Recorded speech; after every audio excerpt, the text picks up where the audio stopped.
है और अच्छा कमाता होगा तो हमें बात पक्की करनी है, अन्यथा हमको उसको कैंसिल करना है। दूसरी बात ये होती है कि जब लड़की देखने जाते हो तो जिस परिस्थिति में लड़की दिखाई जाती है उस परिस्थिति में हालात में हम लोग उसको पसंद करते हैं, ठीक है। जब जिस हालात में हम उसको पसंद करते हैं तो पसंद करने के बाद में जो बातें आती है कि भैया ठीक है हमको सगाई का कार्यक्रम करना है, तो सगाई का कार्यक्रम में ऐसा होता है कि अगर महीने 1.5 महीने के 2 महीने शादी करनी है तो सगाई का कार्यक्रम नहीं होना चाहिए। ये भी एक फिजूल खर्ची है, तो अब उसी समय हमारी शादी हो जानी चाहिए। लेकिन अब नया पैटर्न शुरू रहता है इसके अंदर में कि अगर हम सगाई नहीं करते तो शादी की, हमारे भी लोग आजकल शादी की सगाई करने का सिस्टम शुरू किया है। लोगों का औरों का देखा था कि हम लोग वो सारी चीजें कर रहे हैं। और हम लोग ये कहते हैं कि अगर लड़की पसंद है, महीने 1.5 महीने के अंदर शादी करना हो तो आपको सगाई करने की बिल्कुल गरज नहीं है। हम जो सागरपुरा जो बोलते हैं हमारी बात जो तय हो चुकी है, हम उसको करना है। अगर तुमको 6 महीने साल भर के बाद में शादी करना तो वो अब सगाई का कार्यक्रम तो वहां तक ठीक है, लेकिन सगाई करते क्यों है, ये भी एक बात है। हम सगाई करते क्यों है?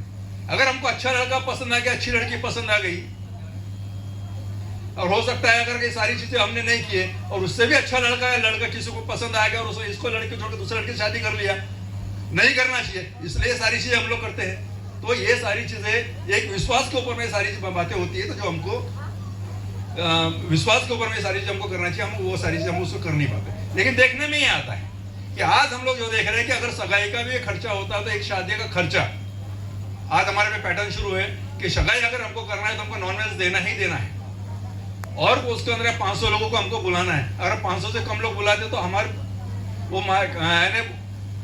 वो कार्यक्रम ऐसा ही वो उसको समझा जाता है। तो 500 लोगों का कहने खर्चा करना और 500 लोग शादी में बुलाना, तो एक शादी का खर्चा सगाई के अंदर में खर्चा कर रहे हो तो हमको ये फिजूल खर्चे नहीं करने चाहिए।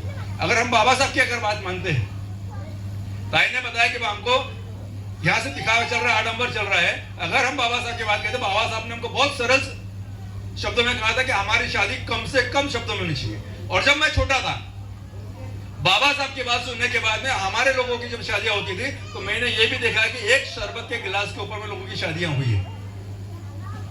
नया गोदाम में भी मैंने देखा, खलासी लाइन में भी मैंने देखा, वहां कोई खाना नहीं होता था, उन्होंने शरबत पिलाया और शादी हो गई। लेकिन आज हम शादी के करने के वक्त में हम लोग कितना आडंबर कर रहे हैं, कितना दिखावा करते हैं, सारी चीज हमको समझने वाली बात है। लेकिन हम लोग सगाई के वक्त में ये सारी चीज तो हम करते हैं, सुबह सील लेते हैं, शाम को सिर तोड़ते हैं, ये सारी चीजें होती है। अब देखने में ये आता है कि अगर शादी पक्की हो गई तो फिर मैं हॉल ढूंढते हैं, तारीख देखते हैं, ये सारी चीजें हम लोग करते हैं। लेकिन हॉल देखने के मिल जाने के बाद में जब पत्रिका छापने का समय आता है तो आज भी हमारा समाज कितना भी वेल एजुकेटेड हो जाए, लेकिन उसको बहुत धर्मानुसार पत्रिका छापना नहीं आता है। आज ये मैं दावे से कह सकता हूं, ये समझने वाली बात है।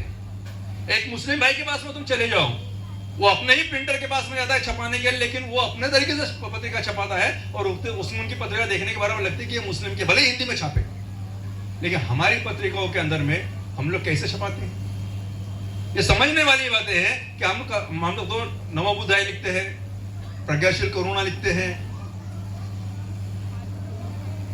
ये सारी चीज तो हम लिखते ही हैं। लेकिन आज मैंने जो नई चीजें हम देख रहे हैं उसके अंदर में विप्तु बाबा प्रसन्न लिख रहे हैं पत्रिका के ऊपर, साईं बाबा प्रसन्न लिख रहे हैं। मैं आपको ये भी बता दूं, हमारे ही लोग ये क्या प्रकार है, हमको समझने वाली बातें हैं। हमारी पत्रिका कैसे होने वाली है, ताई ने अभी तो संबोधन में कहा, सोदाई को बोला कि उपासिका, आज हम लोग लिखते हैं कि आयुष्मान आयुष्मती, उपासिका उपासिका, धारक धारिका, हम लोग ये सारी चीजें लिखते हैं।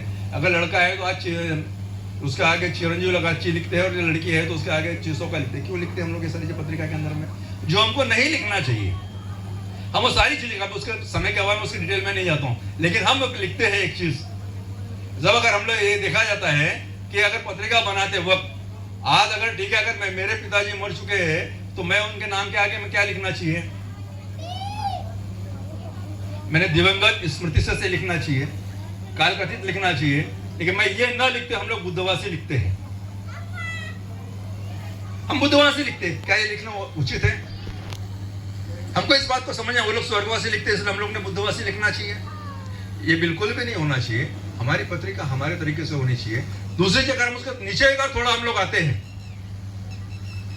तो कार्यक्रम का स्थल होता है, तारीख होती है, अब किसी का घटी मुहूर्त के ऊपर हमारे आज भी लोग हमारे उसी तरीके छापते हैं, लेकिन वो सारी चीजें नहीं होना चाहिए। ये कोई भी एक समय, लेकिन हमारी शादी समय के ऊपर में नहीं लिखती। ये सबसे बड़ी शोकांति का हमारी है। 10 बजे की शादी होगी तो 2 बजे के पहले नहीं लगती, ऐसा नहीं होता। समय का ध्यान भी हमको रखने की बात है। लेकिन हम थोड़ा सा उसके नीचे अभी अगर हम उतरते हैं पत्रिका के, कि जहां हमारे कृपा विलासी हम लोग यहाँ लिखते हैं, अगर मेरे पिताजी मर गए तो मैंने मेरे माँ के नाम के सामने क्या लिखना चाहिए?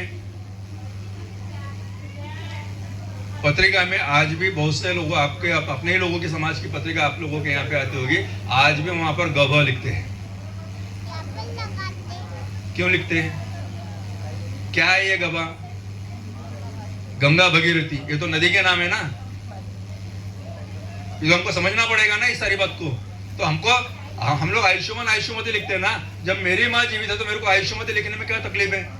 वो हयात में है इसलिए हमको आयुष्मान, मैं जिंदा हूं इसलिए मेरे को आयुष्मान लगाओगे ना। अगर मैं मर गया तो दिवंगत काल कथित लिखोगे, लेकिन मेरी माँ अगर जिंदा है तो उसके, मेरे पिताजी अगर गुजर गए होगे तो उसके नाम के आगे गभा लिखने की आवश्यकता नहीं, वहां पर हमको आयुष्मती लिखने की आवश्यकता है। हमको वो लिखना चाहिए। अब मैं उसके आगे भी अगर हम चले जाते तो हल्दी का, शादी के एक दिन पहले हल्दी का कार्यक्रम आता है। ताई ने अभी बताया सारी चीजें उसके अंदर में। मैं इतना कहना चाहता हूं, ताई ने बता दिया है कि अभी हल्दी क्यों लगाती है, वो शुद्धिकरण का एक प्रकार है जो ताई ने बता दिया। मैं इतना कहना चाहूँगा, हमारे लोग पहले जरीमणी माता और शीतला माता को हल्दी चढ़ाने जाते थे, वहां से लाते फिर लगाते थे। आज वो प्रकार तो नहीं है हमारे पास में जरीमणी माता को चढ़ाए, हल्दी शीतला माता को चढ़ाए, लेकिन ये हल्दी लगाते क्यों है? जब बाबा साहब ने हमको बौद्ध धर्म दिया, हिंदू धर्म की सारी कुरीतियां दी, वो सारी सबको छोड़ दी, तो फिर हम लोग पकड़ के क्यों रखे हुए हैं? हमको ये बात समझने वाली है। आज मैं ये पूछना चाहता हूं कि अगर आज इसको हल्दी आप लगा दो इस लड़के को, क्या उसको आप घर से बाहर निकलने देते हो? क्या क्यों नहीं निकलने देते? क्यों नहीं निकलने देते? क्या उसको कोई भूत प्रेत झपटने वाला है, लगने वाला है? उसके पीछे क्या लगने वाला है? कुछ भी नहीं होने वाला है। अगर हम बुद्धिज्म को मानते हैं तो यहाँ डर नाम की कोई चीज नहीं है। डर नाम की बात औरों के इसमें, अपने इसमें डर नाम की कोई चीज नहीं है। जहां डर है वो सारी चीज हमको करने की गरज नहीं है। हमने वो सारी चीजें करना क्यों? हमको ये सारी चीजें करने की गरज नहीं। जब तुमको कहीं जा नहीं दे सकते, कि उसको कोई छूट नहीं है कि बाहर निकलने की, तो फिर हमको वो सारी चीजें करने की आवश्यकता क्या है? दूसरी चीज, मैं एक सेक्रेटरी से मिला था नागपुर के अंदर में, जिसका नाम है डॉक्टर सुधीर भावे, जिनसे हमारी चर्चा भी हुई थी। और चर्चा होने के ऊपर में हमने तो बात हुई उसके ऊपर में, तो उन्होंने बताया कि जब हल्दी लगाई जाती है, चाहे लड़का हो लड़की हो, तो वो बहुत तनाव में होते हैं, वो टेंशन में रहते हैं। ऐसी परिस्थिति में वो कुछ भी कर सकते हैं, ये सारी चीजें उनको लगाना नहीं चाहिए, ये वो कहते हैं। लेकिन यहाँ तो हमारी संस्कृति का सवाल है। अगर हमें अपनी संस्कृति अगर जीवित रखनी होगी तो हमको ये सारे जो हम कर्मकांड कर रहे हैं, ये सारी चीजें हमको बंद करने पड़ेंगे। बाबा साहब ने हमको बौद्ध धर्म दिया हुआ है, उस बौद्ध धर्मानुसार हमको आचरण करने की गरज है, उस धर्मानुसार हमको अपने विवाह की विधि करने की आवश्यकता है। वैसा हम लोग आश्रम में नहीं करते हैं। हमको ये सारी, आज जैसा ताई ने बताया कि आज हम लोग 2-3 किलो 4-4 किलो हल्दी लगाते हैं, दौड़ कर लगाते हैं। और ये हल्दी लगाने का रीजन भी एक ऐसा होता है कि जहाँ विवाद का कारण है, अगर जीजा साली की बात हो या मामा के बच्चों की अगर बात जहां तक आ जाती है, ये यहाँ पर जबरदस्ती में हल्दी लगाई जाती है, वहां पर झगड़े होने की संभावना बहुत ज्यादा होती है। हमको ये भी ध्यान में रखना है। और ये सारी चीजें हम लोग हल्दी पौष्टिक हमको खाने में उपयोग नहीं करते, लेकिन हम उसको फेंकने में, लगाने, एक दूसरे को लगाने में हम उसका उपयोग करते हैं। ये हमको ये सारी चीजें नहीं होनी चाहिए। दूसरी चीज हमको समझने वाली बात है, और ये सारी चीजें हम ये करते हैं। उसके बाद में ये हल्दी का जो कार्यक्रम है, ये सारी चीजें नहीं होनी चाहिए। इतना कहता मैं ये सारी जगह। लेकिन दूसरे दिन का जो समय शादी की जहां बात आती है, ये सारी चीजें करते हो कि जब हम घर से निकलने की बात आती है, सुबह बाबा साहब बुद्ध को तो हम वंदन करते हैं, अगरबत्ती मोमबत्ती लगाते हैं। लेकिन जब बाबा साहब बुद्ध जब हमारे लिए, हमारे आदर्श, हमारे प्रेरणा स्रोत है, सब कुछ हमारे लिए है, तो लेकिन जब यहाँ से घर से निकलने के लिए जो गाड़ी हम बुलाते हैं, 5,000 रुपए की, 10,000 रुपए की गाड़ी, अपने पसंद की गाड़ी हम लोग आज के तारीख में हम लोग बुला रहे हैं, तो गाड़ियां जब हम बुलाते हैं तो हम तो इधर तो वंदन करते हैं, लेकिन अंदर श्रद्धा भी हम लोग पालते हैं। इसके साथ साथ में हम गाड़ी में बैठने से पहले दूल्हा दुल्हन को बोलते हैं कि पहले गाड़ी की पूजा करो। क्यों भाई? क्यों गाड़ी की पूजा करें? गाड़ी के, जिसको आपने पैसा देकर गाड़ी बुलाया, उसको, जिससे भी अपने गाड़ी मंगाएंगे उसको बोला भैया 500-1000 रुपए ज्यादा ले लिया, लेकिन ड्राइवर बेवड़ा मत भेजना, ये कहकर हम बुलाते हैं ना। लेकिन फिर गाड़ी की पूजा करने का क्या सवाल है? जब वो गाड़ी की पूजा करते हो दक्षिणा तो तुम ड्राइवर को देते हो। ये भी हम देखने में आए हैं। कई लोगों को तो हमने ये भी देखा है कि गाड़ी के सामने नारियल भी फोड़ते हैं। जो बौद्ध धर्म के अंदर में तो नारियल बलि का प्रतीक है, जो नहीं फोड़ना चाहिए हम लोगों ने, तो हम लोग नारियल भी फोड़ते हैं। वो सारी चीजें हमको करने की गरज नहीं है। और हम लोग जब कपड़े देते हैं, कपड़े के साथ में नारियल भी देते हैं, ये नहीं देना चाहिए, ये नहीं देना चाहिए।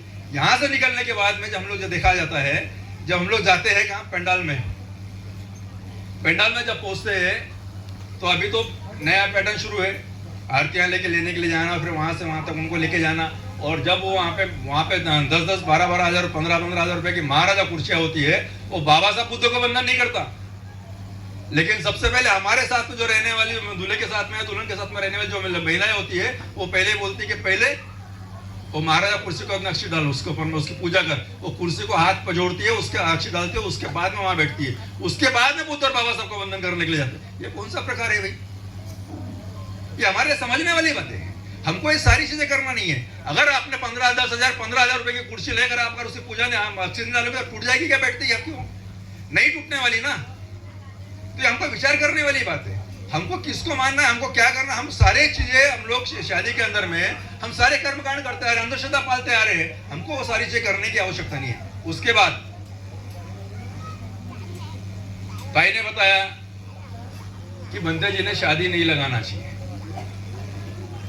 भगवान बुद्ध और उनका धम्म के अंदर में जो बंधन आनंद क्वेश्चन ने अनुवाद किया, पेज नंबर 183 के अंदर में, भिक्षु और ब्राह्मण के कर्तव्य के अंदर में बाबा साहब स्पष्टपणे लिखते हैं, ब्राह्मण एक जन्मजात होता है,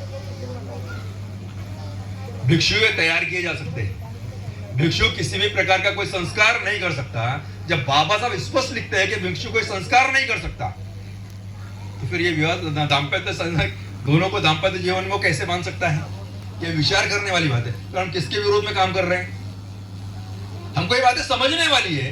बातें छोटी छोटी जरूर लगती है, बहुत मायना बहुत रखती है, क्योंकि हमारी संस्कृति को जिंदा रखने वाली बातें हैं। तो हमको जब बनते कोई संस्कार नहीं कर सकता, वो नामकरण नहीं कर सकता, वो किसी प्रकार का कोई संस्कार नहीं करता, विवाह संस्कार नहीं कर सकता, तो वो क्या कर सकता है? ताई ने बताया वो आशीर्वाद देने के लिए हमको आ सकता है, उनका सम्मान होना चाहिए, उनका एक आसन होना चाहिए, वो हमको शील दे सकते हैं, उनको हमने दान देना चाहिए, ये सारी चीज हमारी होनी चाहिए, उनका उतना सम्मान होना चाहिए। शील देने के बाद में विवाह की जो विधि है वो उपासक उपासिका ने उसको लगाने वो करना चाहिए, लेकिन ऐसा होते हुए नजर नहीं आता है। ये सारी चीजें हमें हमारे घर से शुरू होते हैं कि हमें बंती जी लगाएगा, बंते जी शादी लगाएंगे। वे बंते जी शादी क्यों लगाएंगे? और ये हल्दी का प्रकार है, बंते जी होना है, तो ये सारी चीजें हमारी, इसकी शुरुआत, इसका विरोध हमारे घर से होता है। और जब हमारे घर से इसकी लड़ाई शुरू होती है तो वहां हमको एकजुट होकर अपने आप को बहुत मजबूत रखते हुए, बुद्धिज्म को ध्यान में रखते हुए, बाबा साहब को ध्यान में रखते हुए ये सारी चीजें हमको करनी पड़ती है। कोई ये बोलने की गरज नहीं है कि मेरे को समाज क्या कहेगा। मैं आज कहूँगा समाज का कुछ बिगड़ गया तो समाज दुरुस्त करने के लिए नहीं आ रहा ना, लेकिन हमको ही करना है। तो हमारी संस्कृति को जिंदा रखने का काम ये हमारा काम है, किसी औरों का काम नहीं है। उसको हमें जिंदा रखना है और ये सारी चीजें हमें करना है। आज मैं सिर्फ इतना कहना चाहता हूँ कि ये सारी चीजें अगर शादी लग जाने के बाद में एक प्रकार और होता है। क्या होता है?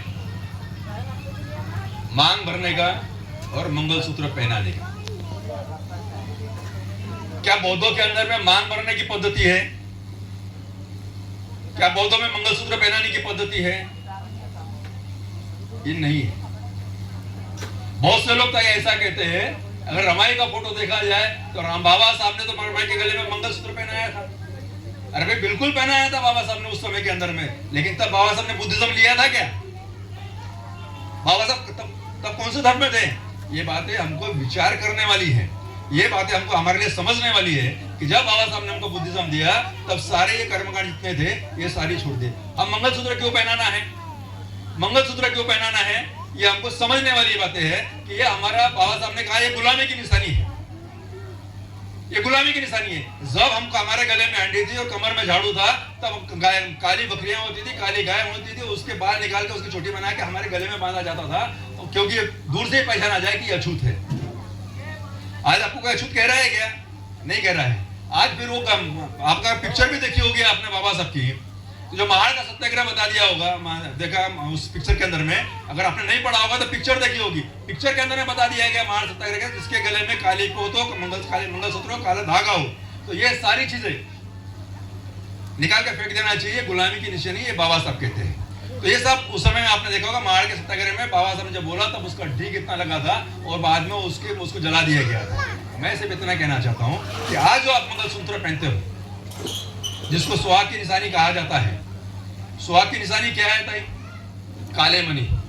और किसी कारणवश अगर आपका मंगलसूत्र टूट जाए और वो बिखर जाए तो आप सबसे पहले क्या उठाओगे? सोने के मणि उठाओगे या काले मणि उठाओगे? कौन सा मणि उठाओगे? सोने के मणि उठाओगे। क्यों? सुहाग की निशानी तो काले मणि है ना, फिर सोने के मणि उठाने की क्या गरज है? हमें ये चीजें हमको समझना है कि ये गुलामी की निशानी है, ये हमको नहीं। और बाबा साहब 1900 खंड में कहते हैं महिलाओं को आभूषण पहनने का बड़ा शौक है, और आभूषण पहनने का विरोध भी बाबा साहब नहीं कहते, और बाबा साहब ये कहते हैं कि महिलाओं ने आभूषण पहनना चाहिए, गहना पहनना चाहिए, लेकिन एक ही गहना पहनना चाहिए। वो कतिल का नहीं होना चाहिए, वो चांदी का नहीं होना चाहिए, वो किसी अन्य चीज का नहीं होना चाहिए, वो सिर्फ शुद्ध सोने का होना चाहिए, और उसके ऊपर में किसी भी प्रकार का कोई काला दाग नहीं होना चाहिए। ऐसा दाग ही ना पहनने के लिए बाबा साहब कहते हैं, लेकिन हम लोग आज भी बाबा साहब की सुनने को तैयार नहीं है। आज मैं सिर्फ इतना कहना चाहता हूँ, ये सारी चीजें बताने का तात्पर्य हमारा इतना है, बाबा साहब ने बताया कि कम से कम खर्चे में सारी चीजें हो। आज हम चाह सकते थे कि अगर हम चाहते तो ये सारा खर्च एक विहार में शादी लगाकर हम लोग दोनों को ले जाके, दोनों परिवारों को ले जाके वो शादी लगा के कम से कम 100 रुपए में, नहीं 100 रुपए में होता है, आज 5,000 रुपए 10,000 रुपए में शादी करके हम लोग हम बाकी का पैसा हम बचा। भाई ने बताया कि ये शादी का लाखों रुपया खर्चा करने के बाद ना किसी संस्था को 5,000 रुपए देना चाहिए। मैं ऐसा कहना चाहता हूँ, अगर आप 5 लाख रुपए आज स्पर्धा जो करना चाहते हो, कर्जा लेकर शादी करते हो, तो यहाँ पर सिर्फ शौक पूरा करने के लिए माँ बाप का शौक पूरा करते हैं। मेरी शादी एक बार होती है, बार बार नहीं होती है। मेरे एक ही बार मेरी इच्छा पूरी करनी है, मेरे बच्चे की शादी मुझे कर्जा करना है, क्या करना है, मैं सारी चीजें करूंगा, लेकिन मैं अपनी इच्छाएं पूरी करूंगा, ये माँ बाप कहते हैं, दूसरा नहीं कहता। मैं सिर्फ इतना कहना चाहता हूँ, आज 4 लाख 5 लाख 10 लाख रुपए आज अपने शक्ति अनुसार खर्चा करते हो, तो मुझे ये कहना है अगर 5 लाख में से अगर आपने 50,000 भी अपने बच्चों के लिए अगर डिपॉजिट किया, लड़कों वाले ने भी अपने बच्चे के बेटे के नाम से डिपॉजिट किया, लड़की वाले ने भी 50,000 अपने बेटी के नाम से डिपॉजिट किया, वो फिक्स डिपॉजिट की सर्टिफिकेट आप अपने पास में रखे। आने वाले समय के अंदर में कुछ अनुचित घटना घटती है, कुछ प्रॉब्लम क्रिएट हो जाती है, तो वो पैसे उनके आने वाले फ्यूचर के लिए काम आ सकते हैं, लेकिन ऐसा भी हम लोग नहीं करते। ये हमारे लिए सबसे बड़ी शुभांतिका है। मैं ये कहना चाहता हूँ कि आज बाबा साहब ने जो सारी चीजें हमको बताई, उसके अनुसार जो धम्म हमको दिया था, इन्हें बताया, वायुस्पति के बताया, मैं उसके अंदर में भी जाना नहीं चाहता। ये सारी चीजें कर्मकांड राइट बाबा साहब ने जैसा बताया उस तरीके से अगर हमारे विवाह संस्कार अगर हमारा होता है, कम से कम खर्चे में होता है, तो हमको ये दिखावा और आडंबर करने की आवश्यकता नहीं होगी। हमारी संस्कृति को जिंदा रखने के लिए कम से कम खर्चे में शादी करना, पैसे की बचत करना। आज हमारे पास में पैसे आ गए इसलिए हमने बहुत बड़पन बताना, ऐसी बात नहीं है। आप खुशियां मनाइए, सारी चीजें कीजिए, लेकिन कम से कम खर्चे में खर्चा करके सारी चीजें हम लोग कर सकते हैं, और आने वाली अपने भावी पीढ़ी के लिए भी हम उसमें सब कुछ उसको बचाया दिया है। और किसी प्रकार का कोई कर्जा हमारे समाज के लोगों के ऊपर में शादी के माध्यम से न हो, इस बात को ध्यान में रखते हुए आगे की ऐसी अपेक्षा करता हूं और अपने शब्दों को यही विराम देता हूं। जय हिंद। आप सभी लोग खाने की शुरुआत करें।